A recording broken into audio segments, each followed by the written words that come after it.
Bismillahirrahmanirrahim. Assalamu alaikum students. Welcome to my YouTube channel. Today topic of discussion is mitochondria. Mitochondria एक cell organelle है जो cell के cytoplasm में पाई जाती है। ये ऑर्गेनेली अगर एक है तो उसे कहेंगे माइटोकॉन्ड्रियन, और अगर ये ज़्यादा है नंबर्स में तो उसके लिए हम यूज़ करेंगे mitochondria. Mitochondria are the power house of the cell because they produce energy. Mitochondria को सेल का पावर हाउस कहा जाता है। पावर हाउस क्यों कहा जाता है? क्योंकि ये सेल के लिए एनर्जी पैदा करते हैं। अब बात यहाँ पे आती है कि सेल को एनर्जी की क्यों ज़रूरत होती है। जी हाँ बच्चों, सेल को भी एनर्जी की ज़रूरत होती है। जिस तरह इंसान को काम करने के लिए एनर्जी की ज़रूरत होती है, इसी तरह सेल को भी काम करने के लिए एनर्जी की ज़रूरत होती है। जिस तरह ट्रांसपोर्टेशन करनी है सेल के अंदर, उसके लिए एनर्जी की ज़रूरत है। प्रोटीन बन रही है, उसके लिए एनर्जी की ज़रूरत है। उसके अलावा सेल डिवाइड हो रहा है, उसके लिए भी एनर्जी की ज़रूरत होती है। ठीक है, सेल की रिपेयर, अगर कोई सेल का पार्ट ख़राब हो गया तो उसके लिए भी सेल को एनर्जी की ज़रूरत पड़ती है। इसलिए जो माइटोकॉन्ड्रिया है ये ऐसी ऑर्गेनेली है जो सेल को एनर्जी पैदा करके देता है, और सेल उस एनर्जी को इस्तेमाल करके अपने सारे काम करता है। ठीक है, इसलिए इसको power house of the cell कहा जाता है। They perform the reactions of aerobic respiration. इस माइटोकॉन्ड्रिया ऑर्गेनेली के अंदर एरोबिक रिस्पायरेशन होती है। आपसे एमसीक्यू में ये पूछा जा सकता है कि एरोबिक रिस्पायरेशन कहाँ पर होती है? माइटोकॉन्ड्रिया में होती है, साइटोप्लाज्म में होती है।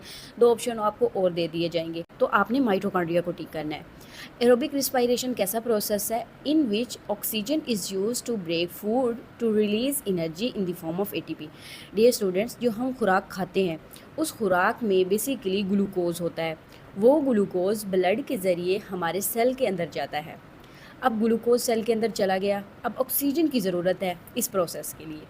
ऑक्सीजन हम जब सांस लेते हैं तो एनवायरनमेंट से ऑक्सीजन हम अपने अंदर लेकर जाते हैं। तो माइटोकॉन्ड्रिया जो है ऑक्सीजन की मौजूदगी में ग्लूकोज को तोड़ेगा। जब ग्लूकोज टूटेंगे तो क्या होगा? एनर्जी पैदा होगी, और वो एनर्जी होगी एटीपी की फॉर्म में। बच्चों, जो एटीपी है ये सेल की एनर्जी करेंसी है।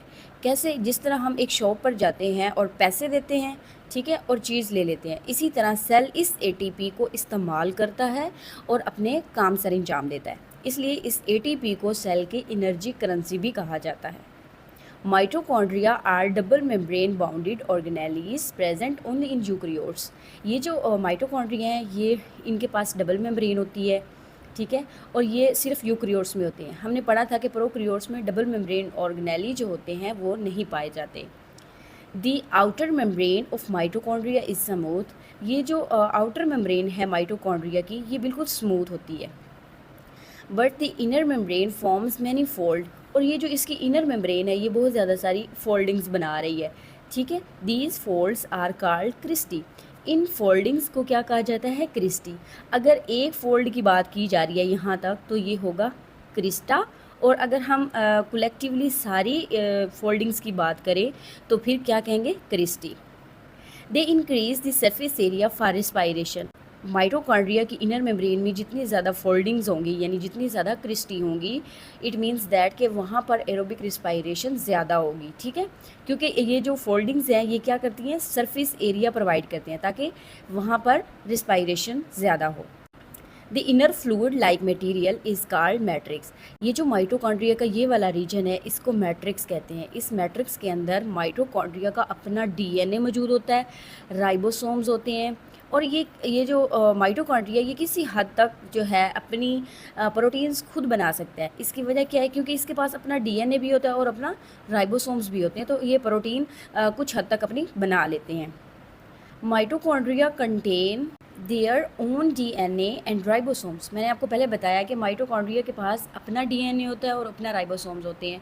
जितने भी अब तक हम सेल ऑर्गेनेलीज पढ़ चुके हैं ये पहली ऑर्गेनेली है जिसके पास अपना डीएनए है और अपने राइबोसोम्स हैं, और ये जो है कुछ हद तक अपनी प्रोटीन्स खुद बना सकते हैं। The ribosomes of mitochondria are more similar to prokaryotic ribosomes than to eukaryotic ribosomes. जो माइटोकॉन्ड्रिया के राइबोसोम्स हैं वो ज़्यादातर प्रोकैरियोटिक राइबोसोम से मिलते हैं। हालांकि माइटोकॉन्ड्रिया तो एक यूकैरियोटिक सेल का पार्ट है, लेकिन इसके जो राइबोसोम है वो किससे मिलते हैं? प्रोकैरियोटिक राइबोसोम से मिलते हैं। This was all about mitochondria. I hope आपको समझ आ गया होगा। आज के लिए इतना ही, मिलते हैं नेक्स्ट वीडियो में। तब तक के लिए अल्लाह हाफिज़, टेक केयर।